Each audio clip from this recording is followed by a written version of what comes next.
The ground shook before I heard anything, and by the time the sound reached me, it was already too late to run. I was 16 years old, standing in the middle of a grain field on Kesset 9, when the trees at the edge of the property split apart like they had been peeled by a giant hand. I remember dropping the basket I was carrying. I remember the eggs breaking against the dirt. None of that mattered anymore, because something enormous was moving toward me, and every instinct in my body was screaming that I was about to die. My name is Mira Okafor, and this is the night my life stopped belonging to me. The creature that came out of the tree line did not look like anything from the colony textbooks. It was taller than our house, covered in plates of dark, shifting armor that seemed to drink in the moonlight instead of reflecting it. 6 limbs moved beneath that armor with a horrible fluid grace, and where its head should have been, there was instead a cluster of pale, glowing eyes that tracked me the way a hunter tracks something it has already decided to catch.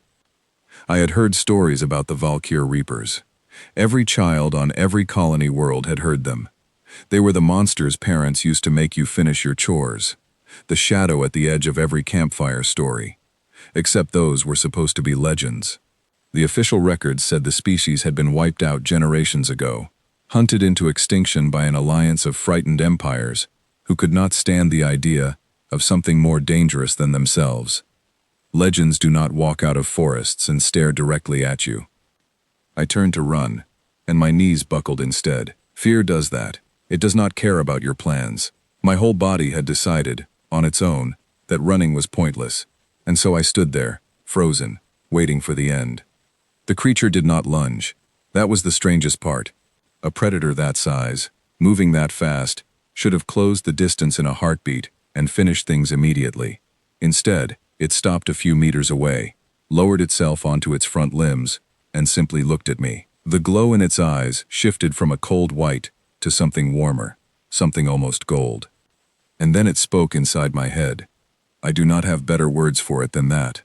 There was no sound, no vibration in the air, nothing my ears could have caught, but a presence pressed into my mind, ancient and enormous, like an ocean deciding to introduce itself to a single drop of water. I heard no language, only impressions, only feeling, recognition, curiosity, something that felt almost like relief. I fell to my knees in the mud, not because anything had touched me, but because the sheer weight of that presence was too much to stand under. Tears ran down my face before I understood why I was crying. It was not sadness. It was not fear either, though fear was still there, tangled up with everything else. It was the feeling of being seen, completely and instantly, by something that had been looking for a very long time. Kesset 9 was a small colony, 300 families scattered across grain fields and mining stations at the far edge of settled space, chosen for its resources and its distance from anyone who might care what happened there.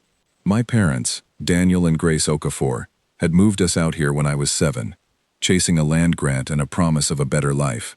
We were nobody. We were not scientists, not soldiers, not diplomats. We grew wheat and raised livestock, and hoped the seasons stayed kind. None of that mattered to the thing kneeling in front of me now, treating me like the most important discovery in the galaxy. I do not know how long we stayed like that, facing each other in the ruined grain field, moonlight catching on both our faces. Long enough for my heartbeat to slow from a frantic hammer to something closer to normal. Long enough for the fear to soften into something I could almost call trust, even though every rational part of my mind screamed that trusting an apex predator was the last mistake I would ever make. Then, carefully, the creature extended one limb toward me. I should have run. I should have screamed for my father, who was somewhere back at the house, unaware that his daughter was kneeling in front of a living nightmare. Instead, I reached out and pressed my palm against the cool, smooth plate at the end of that limb. The moment we touched, something inside me changed forever. It was not painful. I want to be clear about that, because I know how this sounds, and I know what people assume when they hear the word bonded. There was no injury, no violation, nothing taken from me by force. It was more like a door opening somewhere deep inside my mind, a door I had never known was there, and on the other side of it stood this ancient, lonely intelligence, waiting to be let in. Images flooded through me. Not memories exactly, more like echoes of memories, fragments too old and too vast for my human mind to hold completely. I saw forests on worlds I did not recognize, burning under strange skies. I saw creatures like the one in front of me, dozens of them, hundreds, moving together across open plains, in something that looked almost like a dance. I saw those same creatures scattered and hunted, picked off one by fleets of ships that blotted out the stars, until only silence remained where a species used to be. And then I saw myself, small and frightened, standing in a grain field, and I understood, with a certainty that had no words attached to it, that I had just become the last hope of something the entire galaxy believed was already gone. I gasped and pulled my hand back, and the connection did not break. It simply settled, quieter now, into the back of my mind, like a second heartbeat I would carry for the rest of my life. "What are you?" I whispered, though I already knew the answer would not come in words I understood. Instead, an impression rose up inside me, gentle and searching, like the creature was trying to find a shape my mind could hold. A name formed, not spoken, but felt, syllables assembling themselves out of nothing until they settled into something I could actually say out loud. "Kalith," I said, testing the sound. The eyes in front of me brightened, just slightly, and I understood that I had gotten it right. Behind me, I heard the porch door slam open, and my father's voice cut through the night, sharp with panic. "Mira! Mira! Get away from that thing!"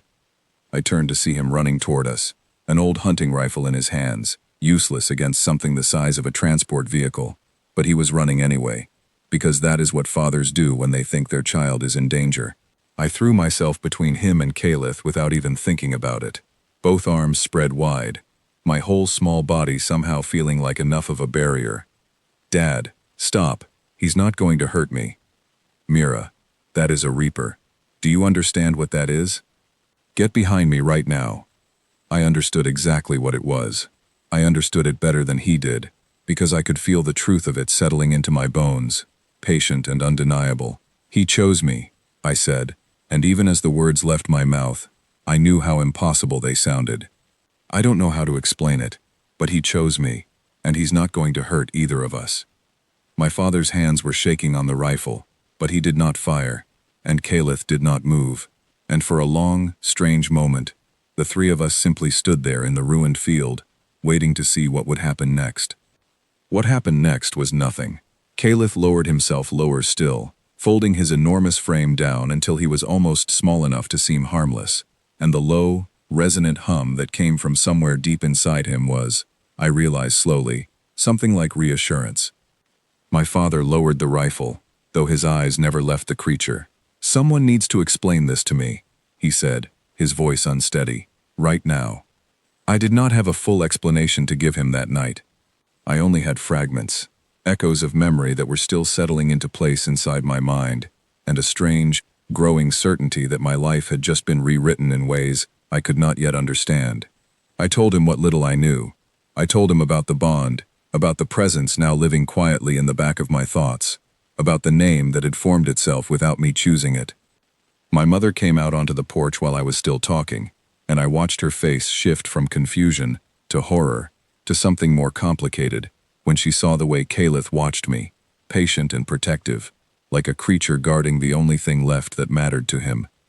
We brought him back with us that night, or rather, he simply followed, moving through the darkness alongside me, with a silence that should not have been possible for something his size.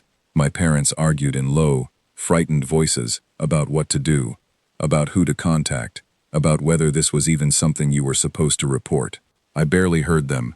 I was too busy listening to the quiet hum of Kalith's presence in my mind, trying to understand what it meant to suddenly share your existence with something ancient and enormous and utterly alone. I did not sleep that night.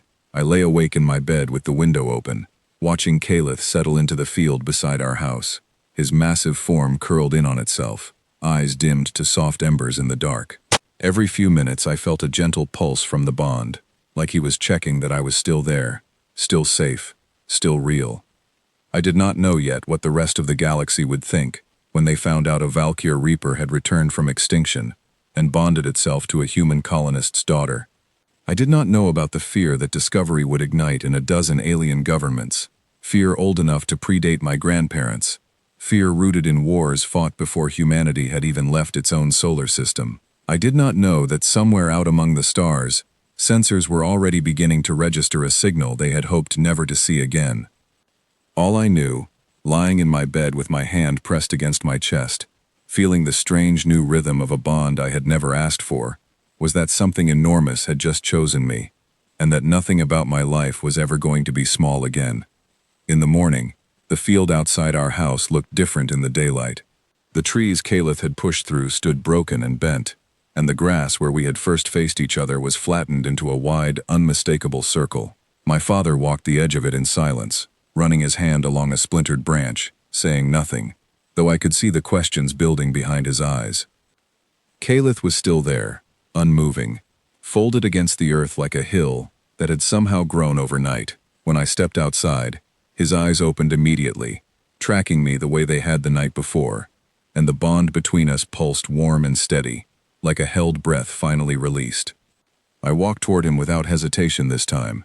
Whatever fear I should have felt had been replaced by something stranger and more powerful, a certainty that this creature belonged to me as much as I now belonged to him, that whatever happened next, we would face it together. I did not know yet how right that feeling would turn out to be, or how many people across 100 worlds were about to spend every resource they had, trying to make sure we never got the chance. I only knew that when I reached out and rested my hand against the cool plates of his side, something in the bond settled, deep and certain, and for the first time since the trees had split apart the night before, I finally stopped being afraid. That peace did not last long. Within hours, our modest farmhouse would become the center of attention for forces far beyond anything a small border colony was ever meant to face, and the quiet morning I stood in that field, feeling strangely safe beside a creature the galaxy called a nightmare, was the last quiet morning I would have for a very long time. The first thing I learned about sharing my mind with Caliph was that silence was never really silence anymore. Even when he was not pushing images or feelings toward me, I could sense him there, a low, steady presence at the edge of my thoughts, patient and watchful. It took me most of that first week to stop flinching every time I noticed it. My mother said it reminded her of learning to sleep through the sound of the wind turbines when we first moved to Kesset 9, how a noise that once kept you awake eventually became something your mind simply stopped questioning. The bond became like that. Not silence, but a sound I learned to live inside. My father wanted answers faster than either of us could give them. He spent that first week on the old colony transmitter, trying to reach anyone in the regional administration who might know what to do with a teenage girl who had somehow bonded with a species everyone believed extinct. Most of the responses were confused. A few were dismissive, assuming he was exaggerating or mistaken. One official actually laughed before hanging up. I did not blame them. If someone had told me a month earlier that Valkyr Reapers still existed, I would have laughed too.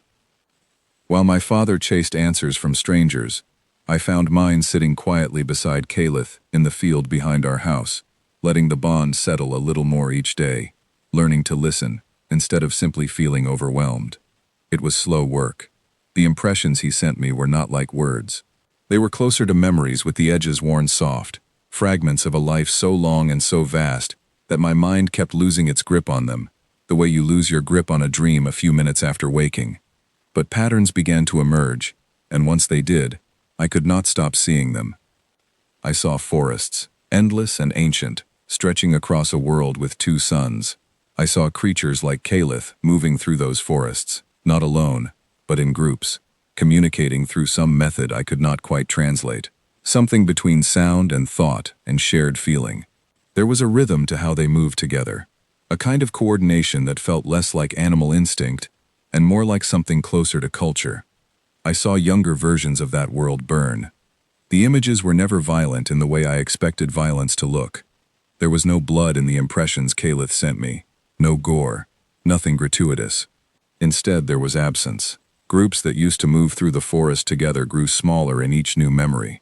Voices that used to fill the space between the trees grew quieter. Entire generations vanished between one impression and the next, and I understood, without needing him to explain it in words, that I was watching the slow, deliberate end of a species. Why did they do it? I asked him one evening, sitting cross-legged in the grass, while he lay curled around me like a wall between me and the rest of the world. I did not expect an answer in words. I had stopped expecting that. What I got instead was fear. Not my fear, but his, filtered through the bond and settling into my chest like a stone. Fear that had been carried for longer than I could imagine. Fear that had outlived everyone who originally felt it. Fear that had somehow survived long enough to become a kind of inheritance. Slowly, over days of quiet impressions, I began to understand the shape of it. His species had once been the strongest presence in a wide stretch of the galaxy, not through conquest, but through sheer capability. They were faster, stronger, and more resilient than almost anything else that lived among the stars, and that alone had been enough to terrify every other civilization that encountered them.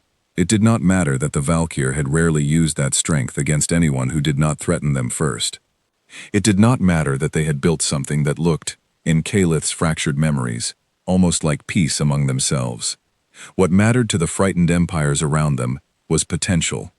What mattered was the possibility that one day, for one reason or another, the Valkyr might decide to use what they had. So they were hunted. Not in open declared conflict, but in something colder and more efficient. A slow campaign carried out over generations, designed less to defeat them and more to simply make sure they stopped existing. Calith's people had not started that war. They had only tried to survive it, and in the end, they had lost anyway, not because they were weak, but because the rest of the galaxy had decided their strength alone was reason enough to erase them. I sat with that knowledge for a long time, feeling it settle into the same place inside me where the bond lived, and something in me hardened that had never been hard before. I was 16 years old, and I had just learned that an entire species had been wiped from existence, not because of anything they had done, but because of what they might have become. "You're the only one left," I said quietly, not really a question, more a way of making the fact real by saying it out loud. The feeling that came back through the bond was not quite confirmation and not quite denial. It was something more complicated, a kind of uncertain hope tangled up with grief, so old it had lost its sharp edges and become something closer to a permanent ache. I understood, eventually, that Calith did not actually know if he was alone. He had been in some kind of dormancy for longer than I could properly measure, hidden away on a world far from anywhere the old hunters would think to look, waiting, though he could not fully explain to me what he had been waiting for. Until he found me, I asked him, one quiet afternoon while my mother worked in the garden and my father paced the porch with the transmitter pressed to his ear. Why me? Why a human girl on a small border colony, out of every living creature across 1,000 worlds? I expected the answer to be complicated, something rooted in ancient prophecy or cosmic significance, the kind of thing that would have made sense in the stories I grew up reading. The answer, when it finally settled into shape inside my mind, was simpler than that, and somehow more affecting because of it. He showed me an impression of stubbornness, not mine specifically, not yet, but the general shape of it, the way humans as a species seemed to refuse to accept the limits other civilizations assumed were natural. He showed me impressions gathered from whatever scattered fragments of galactic information had reached him in his long isolation. Humanity expanding into space, against predictions that said we would collapse under our own recklessness. Humanity surviving conflicts that other species assumed would end us. Humanity simply continuing to exist in places the wider galaxy had written off as impossible. And then, layered beneath all of that, he showed me something closer to home, an impression of me, small and afraid in a ruined field, choosing to stand between him and my father's rifle instead of running. Choosing, in the first terrifying moments of our meeting, to protect something I did not yet understand, simply because some instinct told me it deserved protecting. "That's it," I said, half laughing despite everything. "That's the whole reason. I didn't run." The feeling that came back was warm, almost amused, and beneath it, something that felt unmistakably like relief. I began to understand, slowly, that Calith had not chosen me because I was special in the way I had always imagined specialness to mean. He had chosen me because in the one moment that mattered most, I had acted the way his own people once had, protecting something vulnerable instead of turning away from it. And after generations spent hiding from a galaxy that valued only strength, he had been searching, consciously or not, for exactly that. The days settled into something like a rhythm after that. I split my time between farm chores and long, quiet hours beside Caliph, letting the bond deepen a little more with each passing day. My father eventually gave up trying to reach the regional administration by transmitter and started drafting a formal report instead, the kind meant to be filed through proper channels, though I could tell from the tight set of his jaw that he did not expect it to stay quiet for long. He was right not to expect that. It was my mother who noticed first, standing in the garden one evening as the sky over the eastern hills flickered with something that did not belong to any storm system we had ever tracked on Kesset 9, a shimmer, faint and strange, moving across the upper atmosphere like ripples spreading out from a stone dropped into still water. I felt it before I understood what it meant, a sudden tightening in the bond, Calith's presence sharpening from its usual calm into something alert and wary. He rose from where he had been resting in the field, all 6 limbs beneath him at once, eyes brightening from their soft gold back into the cold white I remembered from our first meeting. "What is it?" I asked, though some part of me already suspected the answer. The impression that came back was not words, but I understood it anyway, clear and unmistakable, cutting through the quiet evening like a blade. "They know." I did not fully understand, in that moment, what those 2 words meant, or how quickly the quiet, careful world I had built around this new bond, in the span of a single week, was about to be torn apart. I only knew that the shimmer in the sky was not natural, that Calith's fear had returned in force, and that somewhere far beyond the fields of Kesset 9, something had just detected the impossible and had already begun deciding what to do about it. I stood there in the fading light, one hand resting against Calith's side, feeling his heartbeat and mine slowly falling into the same unsteady rhythm, and understood, with a certainty that settled into my bones like cold water, that whatever came next was not going to arrive quietly. 3 days after the shimmer crossed our sky, a stranger walked up our driveway wearing a uniform none of us recognized, and everything I thought I understood about our quiet life on Kesset 9 fell apart completely. I saw him before my father did, a tall, narrow figure moving up the dirt path with a kind of careful, deliberate calm that felt wrong for someone approaching a farmhouse at the edge of nowhere. Caliph felt my alarm before I even opened my mouth to call out, and his presence in my mind sharpened immediately, alert and coiled, though he stayed hidden behind the old grain silo at my silent, urgent request. I did not know yet who this stranger was, but some instinct told me it was better if he did not see what I was hiding. "Mr. Okafor," the man said when my father stepped off the porch to meet him, his voice smooth and practiced in a way that made my skin prickle. "My name is Corvin Ash. I represent the Regional Oversight Council. I believe you filed a report last week." My father's face went carefully blank, the same expression he used during difficult negotiations at the grain co-op. "I did. I wasn't expecting a personal visit. This isn't the kind of report that gets filed and forgotten," Ash said.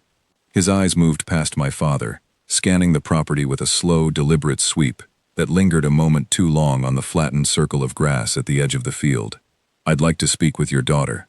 I stepped forward before my father could answer for me, some stubborn part of me refusing to let a stranger decide how this conversation would go. "I'm right here." Ash's gaze settled on me, and for just a moment, something flickered behind his composed expression, something that looked almost like fear wearing the mask of professional curiosity. "Mira Okafor, 16 years old, no prior contact with any registered species, no history of unusual activity." He said it like he was reading from a file, though he held nothing in his hands. And yet, 7 days ago, sensors across 3 systems registered a biological signature that hasn't appeared in any database in over 200 years. I said nothing. Beside the silo, I felt Caliph go very still, watching, waiting. "I'm not here to hurt you," Ash continued, softer now, though the softness did not reach his eyes. "I'm here because a great many people are very frightened right now, and frightened people make dangerous decisions. I would like to understand what happened here before those decisions get made without your input."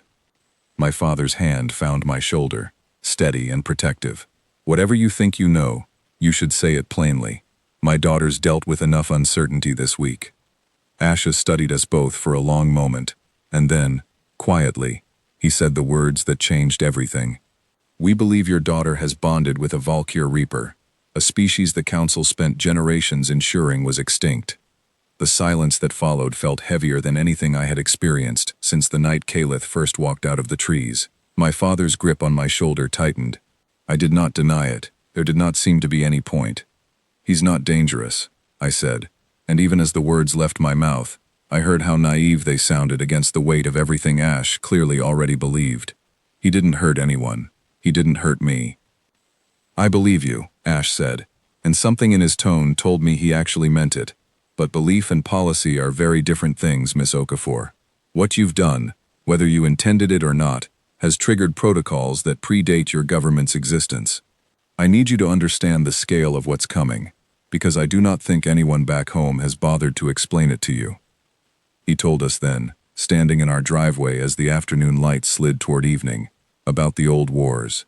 Not the sanitized version taught in colony schools, but the version carried in the oldest archives of a dozen alien governments. Wars fought so long ago that the species who started them had changed almost beyond recognition, but the fear those wars created had outlived every empire that took part in them. He told us about a species that had once moved through the galaxy with a kind of confidence nothing else could match, not through conquest, but through sheer, undeniable capability, and how that confidence alone had been enough to convince frightened neighbors that extinction was the only acceptable outcome. "They were hunted for 100 years, Ash said quietly. "Every remaining bonding site destroyed, every dormant nest located and eliminated. The Council believed the species was gone, completely gone, and now, out of nowhere, on a border colony no one has thought about in a decade, one appears, and it has bonded itself to a member of a species the galaxy barely trusts as it is." "You mean humans," my father said, his voice flat. "I mean humans," Ash confirmed. "A species that has expanded faster and more aggressively than any projection accounted for, that has already unsettled several older governments simply by existing the way you do. And now, apparently, a species capable of doing what no one else in recorded history has managed, bonding with a Reaper." He looked at me again, and this time the fear in his expression was impossible to hide. "Do you understand what that looks like from where I'm standing, Miss Okafor? It looks like the beginning of something the rest of the galaxy spent generations making sure could never happen again." I felt something cold settle in my chest, and beside the silo, Calith's presence pressed gently against my mind, steady and protective, as if he could sense exactly how frightened I had suddenly become. "So what happens now?" my father asked. Ash's answer came slower this time, more careful. "I would like to file a report that recommends observation rather than intervention. I believe, given time, this situation could be managed peacefully. But I am one voice on a council made up of representatives from a dozen governments, several of whom lost entire worlds during the old wars, and I do not believe they will share my patience." He paused, glancing once more at the flattened circle of grass in our field. "I would encourage you to prepare for the possibility that patience will not be an option much longer." He left before dusk, walking back down the driveway the same careful way he had arrived, and I watched his shuttle lift into the darkening sky until it vanished among the stars, feeling like something enormous had just shifted into motion, something I had no way of stopping. That night, unable to sleep, I sat outside with Calith and asked him, quietly, whether he had known this would happen, whether some part of him had understood, when he chose to reveal himself to me in that field, exactly what kind of storm his own survival would bring down on both our heads. The answer that came back through the bond was not comforting, but it was honest, and somehow that honesty meant more to me than comfort would have. He had known, he had understood, better than I could, the scale of the fear his existence would provoke. But the alternative, the quiet dormancy he had endured for longer than I could properly comprehend, waiting alone in the dark for a threat that might never fully pass, had become its own kind of unbearable. He had chosen me anyway, knowing the risk, because the alternative was an existence with no meaning at all. I understood, sitting there under a sky that suddenly felt full of unseen watchers, that I had not simply gained a bond with an extraordinary creature. I had inherited the weight of an old, unfinished war, one that had never really ended, only paused, waiting for exactly this kind of spark to begin again. Over the following days, the signs of that mobilization became impossible to ignore. Colony patrol drones that used to pass over our farm once a week began appearing daily, then twice daily, their sensors sweeping the fields in patterns too deliberate to be routine. My father's transmitter, once mostly silent, began receiving strange bursts of static at odd hours, the telltale signature, he explained grimly, of encrypted traffic being routed through channels far above anything a border colony administration should have access to. My mother stopped working in the garden altogether, choosing instead to stay close to the house, her eyes constantly drifting toward the horizon. I felt the tension building through the bond as well, Calith growing more watchful with each passing day, his rest periods shorter, his attention more constantly divided between me and the wider sky above us.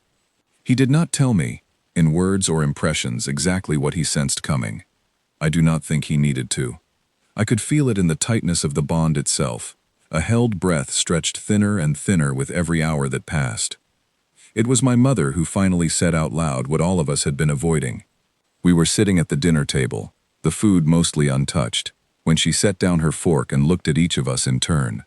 "They're not going to send another man in a nice uniform next time," she said quietly. "Are they?" Nobody answered her, because nobody needed to.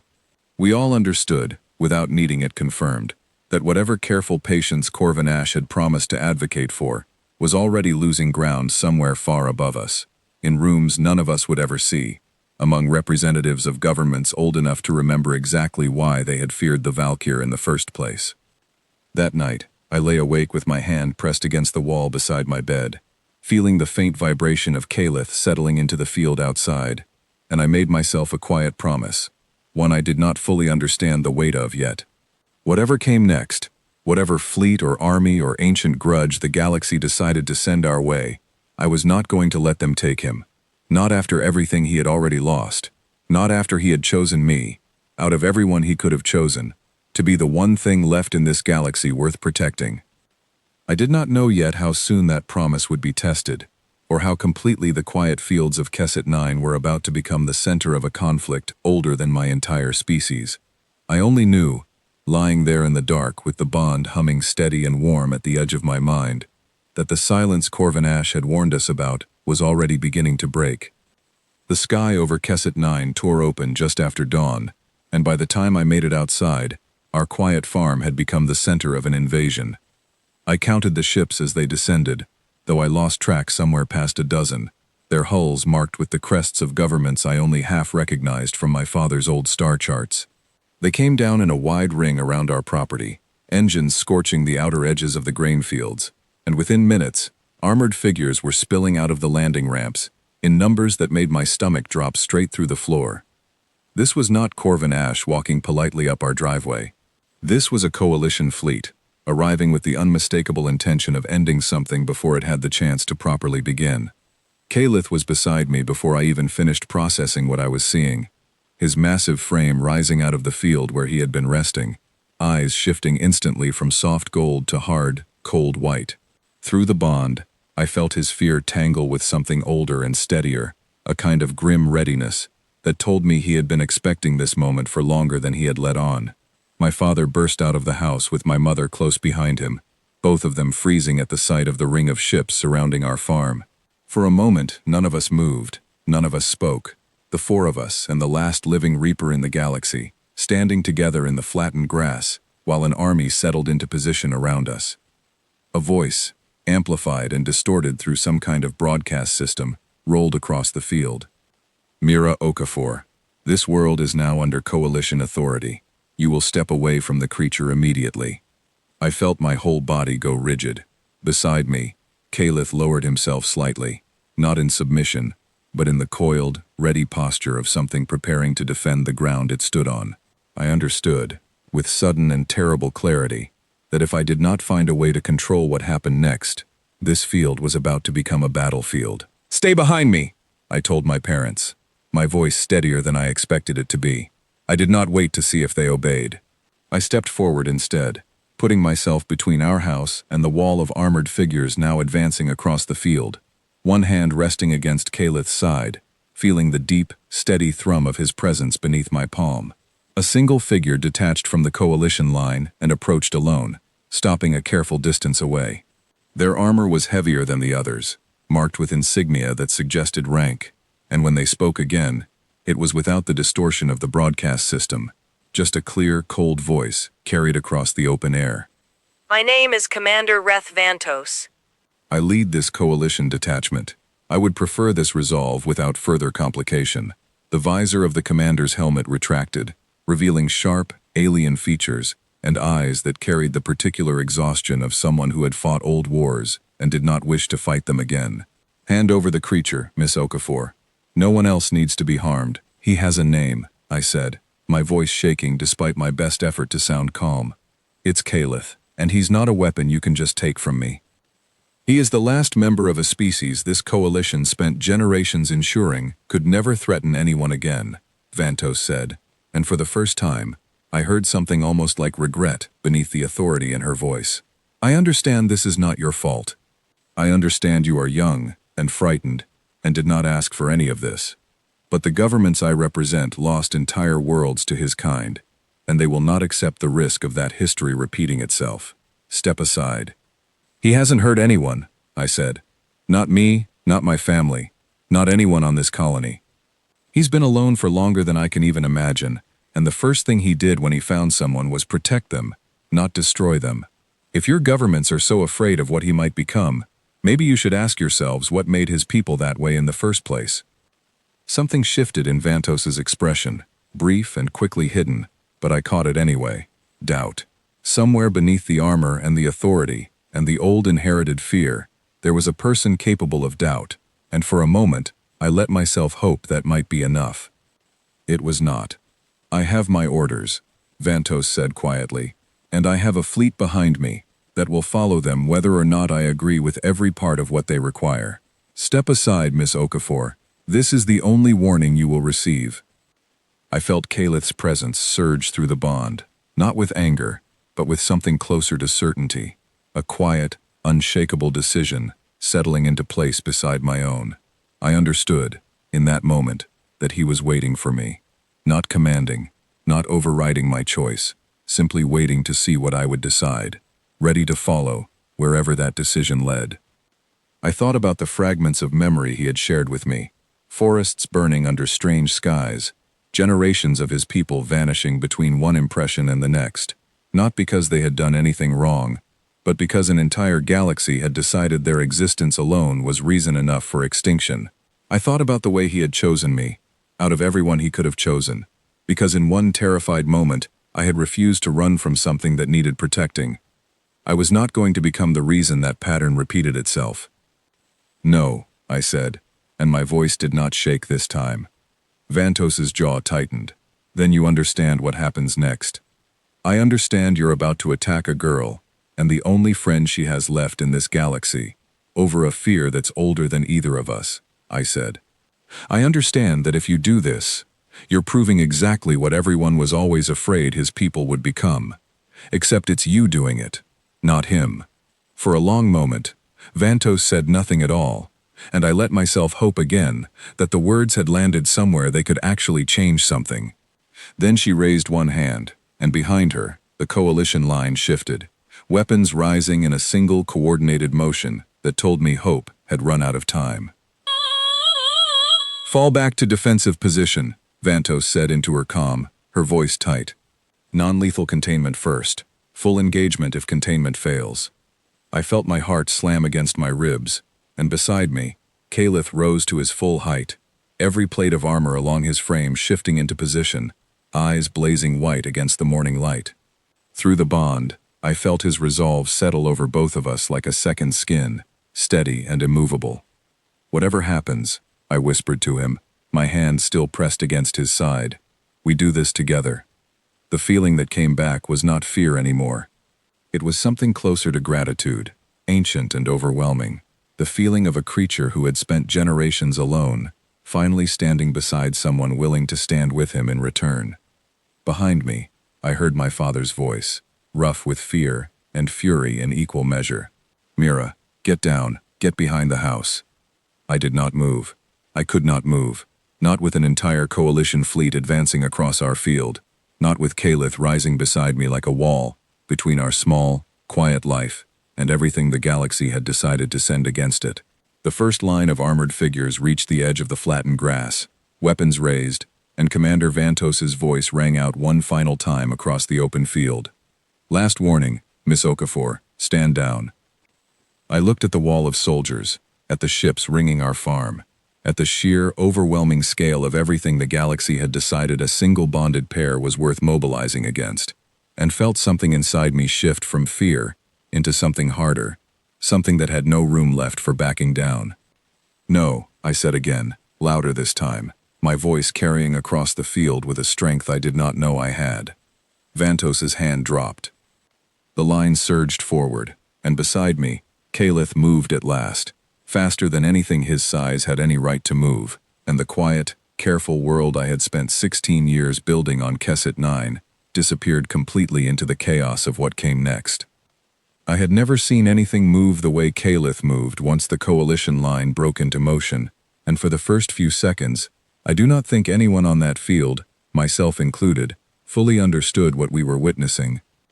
The soldiers came forward with containment equipment first, just as Vantos had ordered, wide nets of shimmering energy, meant to wrap around a target and hold it in place, without causing lasting harm. 3 of those nets fired toward Calith in near-perfect unison, and I watched, my breath caught somewhere in my throat, as he simply was not where they expected him to be by the time they arrived. He moved sideways and low, all 6 limbs working together in a rhythm that looked less like an animal running, and more like water finding the fastest path down a hill. The nets struck empty ground, sparking uselessly against the flattened grass, and by the time the soldiers adjusted their aim, Calith was already among them. I want to be clear about what happened next, because I know how easily this kind of moment turns into something it was not. Calith did not tear through that line the way the old stories about his species always warned. He moved through the soldiers with a precision that felt almost surgical, striking joints and weapon systems instead of the people wearing the armor, knocking figures aside, instead of striking to cause lasting harm. Shields sparked and failed. Weapons clattered from stunned hands. Armored bodies were sent sprawling into the grass, disoriented and disabled but breathing, cursing, very much alive. It took me a moment to understand what I was actually seeing. He was not trying to destroy the coalition force in front of him. He was trying to make them stop, as efficiently and with as little lasting harm as possible. And the sheer control required to fight that way against dozens of armed soldiers left even Commander Vantos frozen in place for several long seconds, her expression shifting from professional readiness into something closer to disbelief. "Full engagement," she finally shouted into her comm, her voice cracking with something that was not quite fear yet, but was getting close. "Full engagement. Now. Now." The tone of the fight changed instantly. Where the first wave had come armed with containment tools meant to capture, the second wave came with weapons meant to stop a threat permanently. Heavier plasma rifles and mounted turrets swinging down from the landing ships, all of it aimed at the creature standing between me and an entire coalition fleet. I screamed his name, though I do not think he needed the warning. Through the bond, I felt him register the shift in threat level a half-second before I even opened my mouth, and his whole body changed shape in response, plates along his back rising and locking together into something closer to a shield than armor, a defense built by evolution against exactly this kind of overwhelming force. The first volley of plasma fire struck that shield and scattered harmlessly into the air, and I felt, through the bond, a flash of something I can only describe as ancient, weary confidence. This was not new to him. Somewhere in the depths of those fragmented memories he had shared with me, there had been battles like this one. Generations of his people standing against exactly this kind of overwhelming firepower, and surviving it, not because they enjoyed the fighting, but because their bodies had been built, over countless years of evolution, to endure precisely the kind of fear that created enemies like this.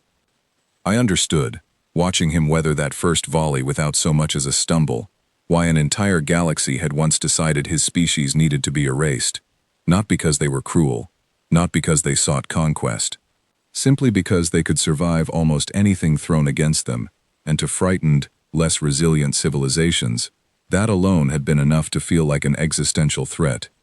The soldiers adjusted their formation, spreading wider, trying to surround him from multiple angles at once, and I felt a fresh wave of terror rise up inside me as I realized what that meant. He could weather a frontal assault. He could not weather being surrounded on every side by an enemy with unlimited numbers and unlimited firepower. Not forever. Not without eventually being worn down. "Calith," I called out, my voice raw. "Don't let them box you in." He heard me. I felt the impression land inside the bond.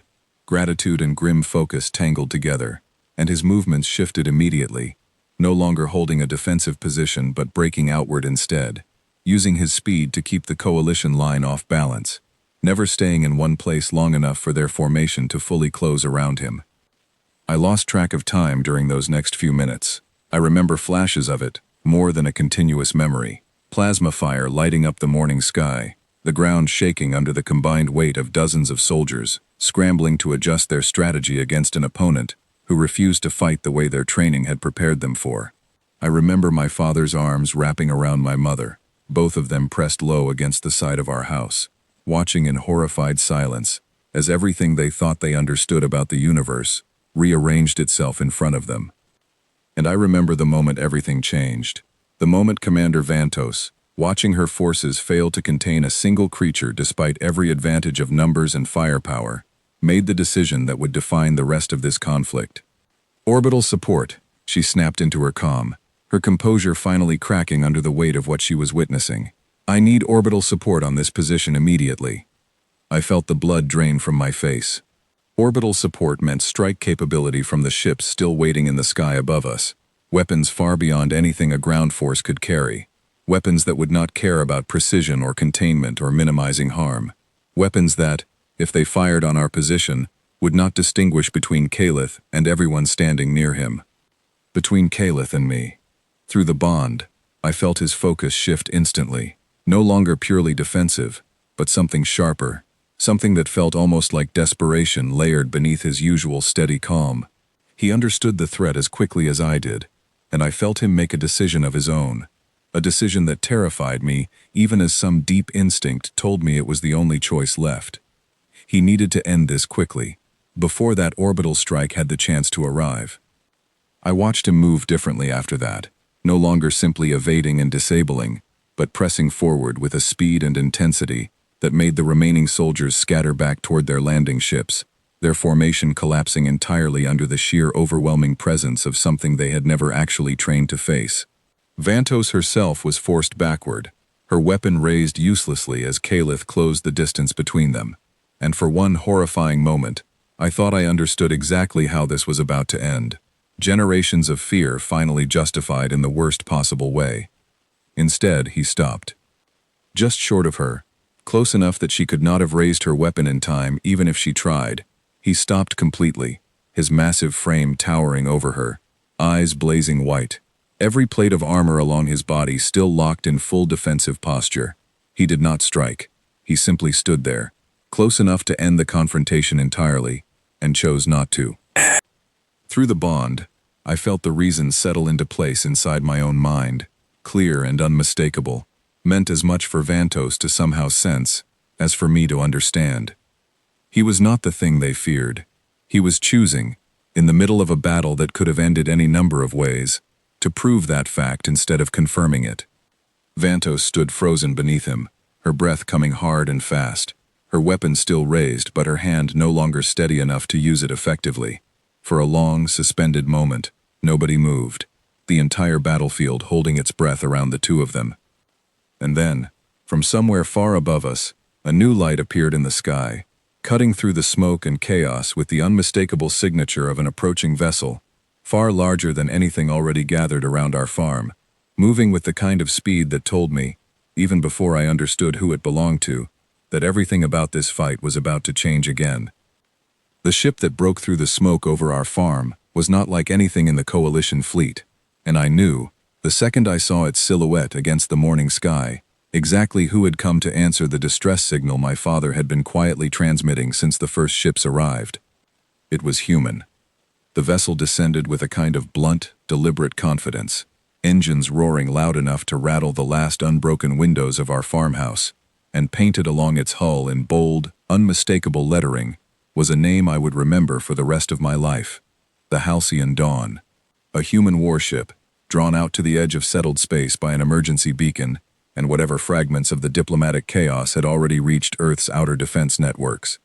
Commander Vantos, still frozen beneath Calith's towering frame, looked up at the descending ship with an expression that shifted rapidly from confusion to something closer to alarm. Around the field, what remained of her scattered coalition forces turned their attention skyward as well, weapons lowering slightly, as everyone tried to process this new, unexpected arrival. The Halcyon Dawn settled into a hover just above the tree line, close enough that I could feel the wind from its engines pressing against my back, and a voice rang out across the field, amplified and unmistakably human, carrying an authority that had nothing to do with old wars or ancient fear, and everything to do with simple, direct resolve.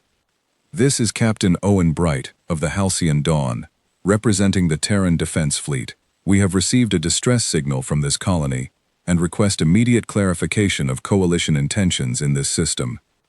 Vantos found her voice again, though it carried none of the certainty it had held earlier. Captain, this is a coalition security matter involving a confirmed extinction-level threat. I would ask that your vessel withdraw and allow this operation to proceed. My understanding, Bright's voice replied, cool and unhurried, is that your operation currently involves an armed assault against a colony populated by human civilians, including a minor, over a threat that has so far shown no aggression beyond defending itself against your forces. I am not inclined to withdraw. I felt something loosen in my chest for the first time since the coalition ships had first appeared. A small, fragile hope that maybe, somehow, this was not going to end the way I had feared it would, only minutes earlier. Beside me, though he remained close over Vantos, I felt Calith's tension ease slightly as well, the bond settling into something less desperate, more watchful. This is bigger than colonial law, Vantos said, though her voice had lost the edge of authority it carried when she first arrived. You do not understand the history behind this. The Valkyr Reapers were not simply dangerous. They represented an existential risk to every civilization that encountered them. I've read the history, Bright replied. I've also watched, over the last several minutes, footage from this engagement transmitted directly to my ship by the colonist who filed that distress signal. What I saw was a creature capable of ending your entire ground force in seconds, choosing instead to disable and contain rather than destroy. What I saw was restraint, Commander, not the extinction-level threat your briefing described. Vantos said nothing for a long moment, her gaze shifting between the ship hovering above us and the creature still standing close beside her, patient and unmoving, having already made his own choice clear without a single word needed. The ramp of the Halcyon Dawn descended, and Captain Bright himself walked down onto the field, flanked by a small escort of soldiers whose weapons remained lowered, a deliberate contrast to the coalition force still scattered and disorganized around us. He was not a large man, not physically imposing in the way Vantos or her soldiers were, but he carried himself with a calm, unshakable steadiness that immediately commanded a different kind of attention. He walked directly toward me, ignoring the tension still hanging thick in the air, and stopped a respectful distance away, his eyes moving briefly to Calith before settling on me. Miss Okafor, he said, his voice gentler now than it had been over the broadcast. Your father's message reached us 3 hours ago. I am sorry we weren't faster. You're here now, I said, my voice unsteady with everything I had just lived through. That's more than I expected from anyone. Bright's gaze moved to Calith again, longer this time, studying him with an expression that held more curiosity than fear. I understand you two are bonded. He chose me, I said. I didn't ask for any of this, but I'm not going to let them take him. Not after everything his people already lost. Bright nodded slowly, and then turned to face Commander Vantos directly, his posture shifting into something more formal, more deliberate.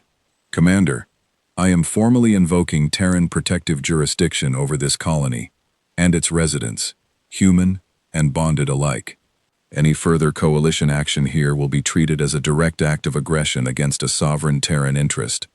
Vantos's jaw tightened, and for a moment, I thought the tension in the field might snap back into open conflict, this time between two forces far larger than the small engagement we had just survived. Then, slowly, Deliberately, she lowered her weapon fully, and behind her, the remaining coalition soldiers followed her lead. "You understand what you're doing," Vantos said quietly. "You understand what kind of precedent this sets." "I understand exactly what it sets," Bright replied. "It sets the precedent that when a coalition force decides to bring an army against a teenage girl, and the creature who chose to protect her, humanity is going to show up and ask some very uncomfortable questions about why." The silence that followed stretched long and heavy across the field, broken only by the low, steady hum of the Halcyon Dawn's engines still idling above us. I watched Vantos weigh her options, watched the exhaustion and old inherited fear behind her eyes finally give way to something closer to resignation. "This isn't over," she finally said, though the words carried none of the certainty they might have held an hour earlier. "The Council will not simply accept this outcome. Then the Council can bring their concerns through proper diplomatic channels," Bright replied evenly. "Not armed assault against a civilian colony. That is not a negotiation I am willing to have on a battlefield, Commander." I watched, still barely able to believe what I was seeing, as Vantos finally signaled her forces to withdraw, the scattered soldiers gathering their fallen equipment and retreating toward their landing ships, with none of the confident authority they had carried when they first descended on our farm. Within minutes, the coalition vessels that had ringed our property began lifting off one by one, engines scorching the already ruined field as they climbed back into the sky and vanished among the stars. I stood there in the sudden, overwhelming quiet that followed, my whole body shaking with the release of tension I had been carrying since dawn, and felt Calith's presence settle warm and steady against my mind, no longer braced for battle, simply grateful, simply relieved, simply there. Captain Bright approached again, his escort keeping a respectful distance, and studied both of us for a long, thoughtful moment. "This isn't finished," he said quietly, echoing Vantos's earlier warning, though his tone carried none of her hostility. "The coalition will regroup. They'll bring this to the wider diplomatic table, and there will be pressure, real pressure, to reconsider what happened here today." "I know," I said, and I found, somewhat to my own surprise, that I was not as afraid of that pressure as I might have been only a week earlier. "But we're not facing it alone anymore, are we?" Bright's expression softened into something almost like a smile. "No, Miss Okafor, you're not." Behind him, the Halcyon Dawn hung steady in the morning sky, a solid, unmistakable symbol of exactly how much the equation had just changed. And beside me, Calith lowered his head until it rested gently against my shoulder, the bond between us settling into something I had not felt since the very first night he found me in that ruined field. Safety, fragile, uncertain, and hard-won, but safety all the same. I did not know yet how the wider galaxy would respond to what had happened on our small, quiet colony, or how many more battles, diplomatic and otherwise, still waited for us somewhere beyond the horizon. I only knew, standing there in the wreckage of our field with a human warship overhead, and an ancient, gentle predator resting against my shoulder, that whatever came next, we would not be facing it unprepared, and we would not be facing it alone. 3 months after the coalition fleet withdrew from Kesset 9, I stood in a room full of diplomats from a dozen different worlds and listened to strangers argue about whether I deserved to exist the way I did.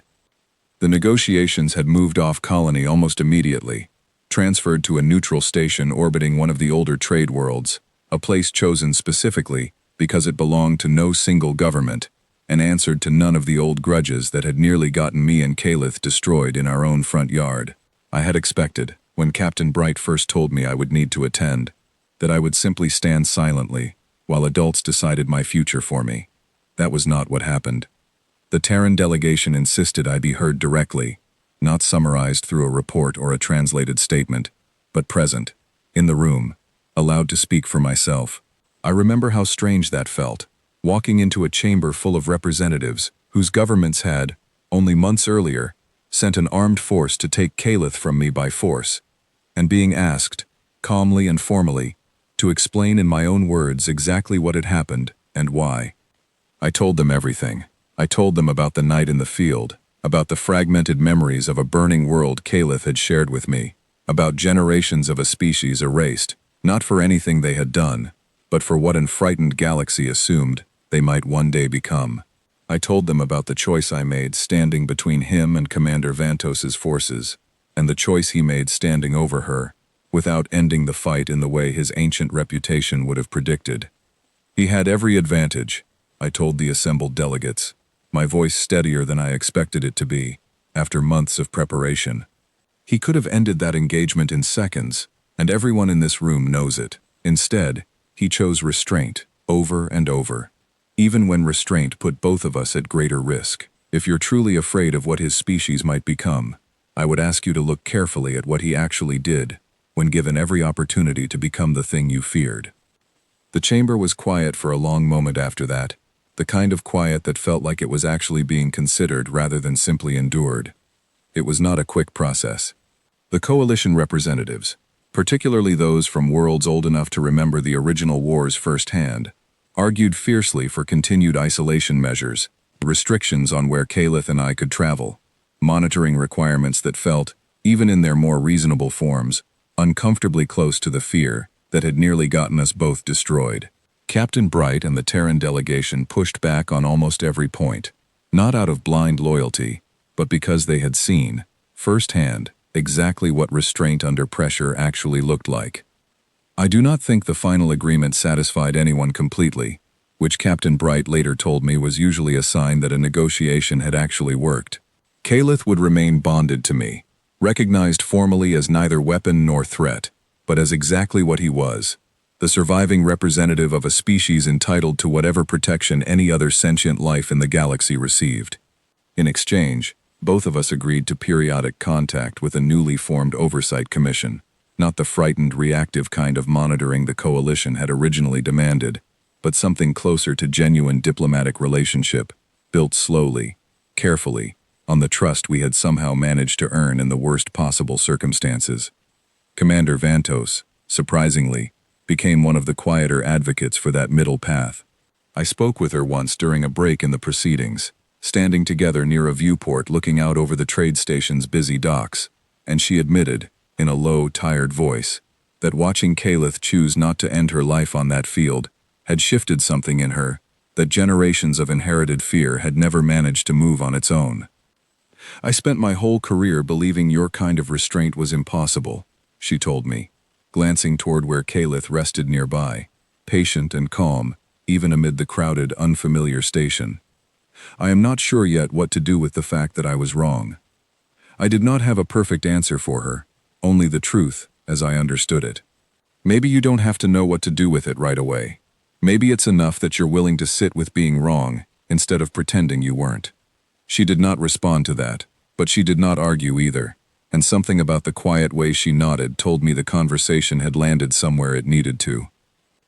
By the time the formal agreements were finalized, word of what had happened on Kesset 9 had spread far beyond the negotiating chamber, carried across a dozen networks in versions that grew more dramatic with every retelling. Some accounts painted me as a reckless girl who had nearly started a war through sheer stubbornness. Others painted Caliph as a miracle, proof that the old fears about his species had been overstated all along. Neither version felt entirely true to what I had actually lived through, but I stopped trying to correct every retelling eventually, understanding that the story people needed to tell themselves mattered less than the reality Caliph and I were actually building together. That reality, in the months that followed, looked quieter than anyone watching from the outside probably expected.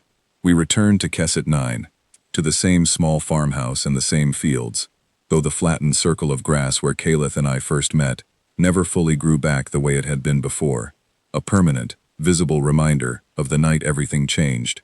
My parents adjusted, slowly, to a life that now included regular visits from diplomats and researchers, and, occasionally, curious representatives from worlds that had once considered Caliph's species an unspeakable threat, arriving cautiously to see for themselves what the bond between us actually looked like up close. I finished growing up in the shadow of something far larger than myself, and I will not pretend that shadow was always easy to live under. There were nights I resented the weight of it, the sense that my life no longer fully belonged to me, that every choice I made now carried consequences reaching far beyond my own small farm. But there were other nights, more of them as time went on, when I sat beside Caliph in the same field where we first met, feeling the quiet, steady hum of the bond between us, and understood that whatever I had lost of my old, simple life, I had gained something rarer in return.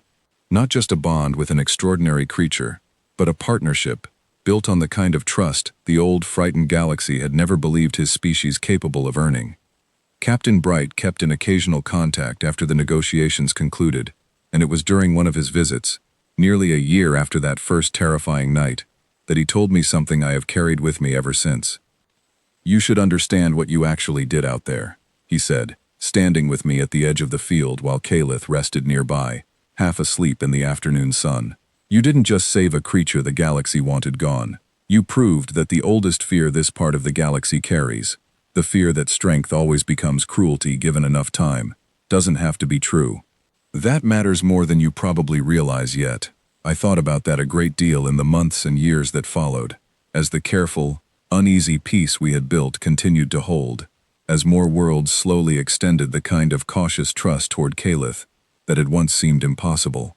I thought about the burning forests in his oldest memories, the generations of his people who never got the chance to prove what he had proven, simply by choosing restraint on a battlefield he could have easily won outright. I understood, eventually, that the story people would tell about that day was never really going to be about a battle at all. It was going to be about the moment an old, exhausted fear finally met something willing to stand against it, without becoming the very thing it feared, and chose, against every prediction, to be better instead. I still live on Kesset 9, in the same farmhouse, beneath the same wide, quiet sky, though the sky itself feels different now, less like a boundary, and more like an open door. Calith rests beside me most evenings, in the same field where he first found me, and the bond between us has only grown steadier with time, no longer a source of fear for either of us, but something closer to home. The galaxy asked what would happen when its deadliest predator chose to protect something instead of destroying it, and eventually, slowly, painfully, it began to accept an answer none of the old fears had ever prepared it for. Not an ending. Never really an ending, just the quiet, steady beginning of something the galaxy had spent generations convinced could never exist at all.